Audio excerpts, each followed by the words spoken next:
حضور کی سنتوں میں ایک سنت یہ بھی ہے، کھانا کھانے سے پہلے نمک چکھ لیا کرو، کھانا کھانے کے بعد نمک چکھا کرو۔ اس طریقے سے کبھی یہ بھی کہا گیا ہے کہ کھانے سے پہلے نمکین سے شروع کیا کرو اور اس کا اختتام بھی نمکین پہ کیا کرو۔ اللہ تبارک و تعالیٰ 70 بیماریوں سے محفوظ رکھے گا۔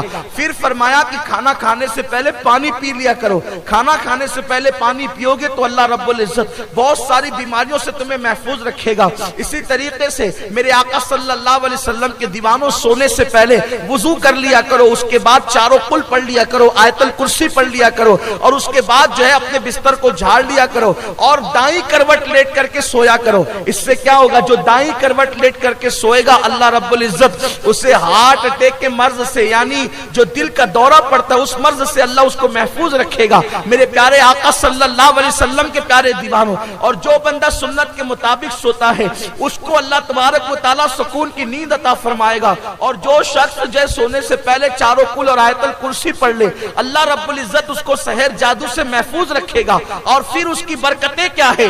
رات بھر فرشتے کو اس کی حفاظت کے لیے اللہ مقرر کر دے گا، فرشتے اس پر پہرا دیں گے، کیونکہ وہ بندہ آیت الکرسی پڑھ کر کے سو رہا ہے۔ اگر اسی رات اس کو موت آ گئی تو اللہ اسے شہادت کی موت عطا فرمائے گا۔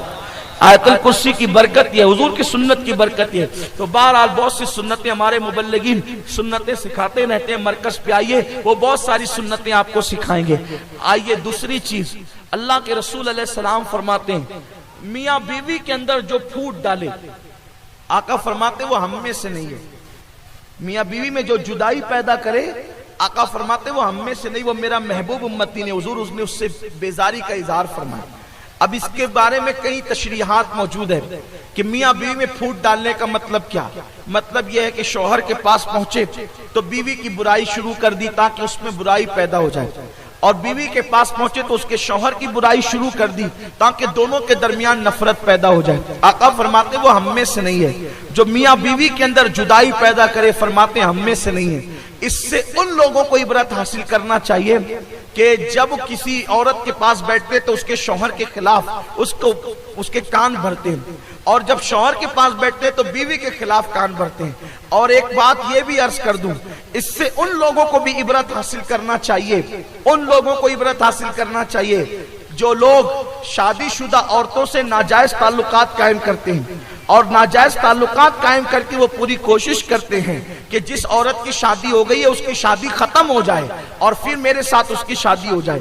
اس طرح کے بھی ناانجار اور بدبخت لوگ ہمارے معاشرے میں موجود ہیں کہ جو ناجائز تعلقات قائم کر کے عورتوں کو ورگلاتے ہیں، بہلاتے ہیں، پھسلاتے ہیں، ان کے معاملے ختم کرتے ہیں۔